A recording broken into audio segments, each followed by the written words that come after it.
started with actual position start. This is single sinawali. Pag marunong na, then forward cut. Pag marunong na siya, forward.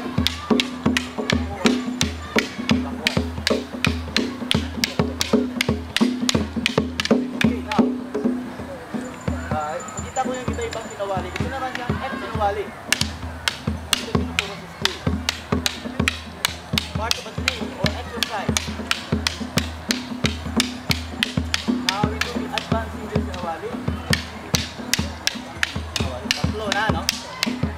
Then bawal sinawali. Now, kung marunong na kayo, pwede na kayong mag-ikot. And then forward. Bawal lang. So, X sinawali.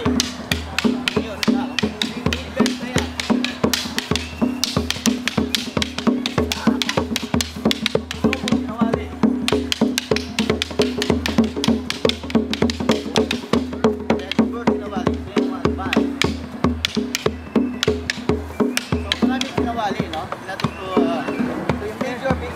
Sinawali. Single, X, reverse, double. Now, go to Suro Baston. So, dati yung classical training, pag pumalo dito, pinapalo ng kamay. Diba? Sa real artist, palo niya. Yun ang ginagawa, no? For safety, ginagawa natin train namin siya for lapping. So in modern is we have 12 angle of attack. 1, 2, 3, 4, 5, 6, 7, 8, 9, 10, 11, and 12. So dito sa angle of attack, there are 6 basic blocks. So, one block dito. Then the other block inside. Either pabalo siya sa temple or shoulder, ganun pa rin ang block, or thrust, ganun pa rin ang block. The other side, kalawang block, dito, ganun din. Shoulder or thrust.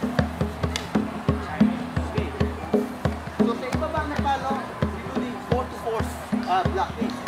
Palo dito tayo pupunta. Okay, although, meron diyan na ginagawa sa mga advanced, no? Pero hindi natin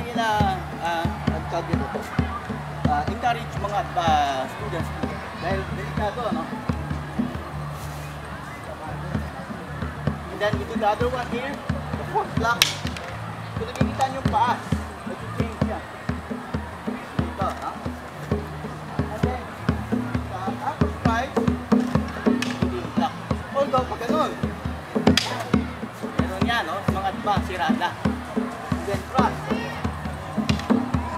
So these are the basic blocks of attack, no? Okay, 1, 2, 3, 4, 5, 6. Now, we practice our life sa pag solo baston, na kailangan maggalawin mo rin yung kaliwang kamay.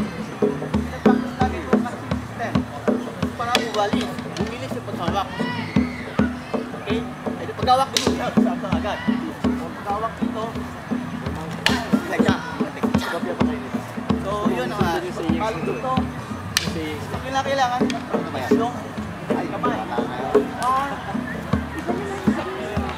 So, we have, as you see, ito tayo sa long range. Long range, sa sinawali, no? Now we go to the medium range. Okay? Now, basic block.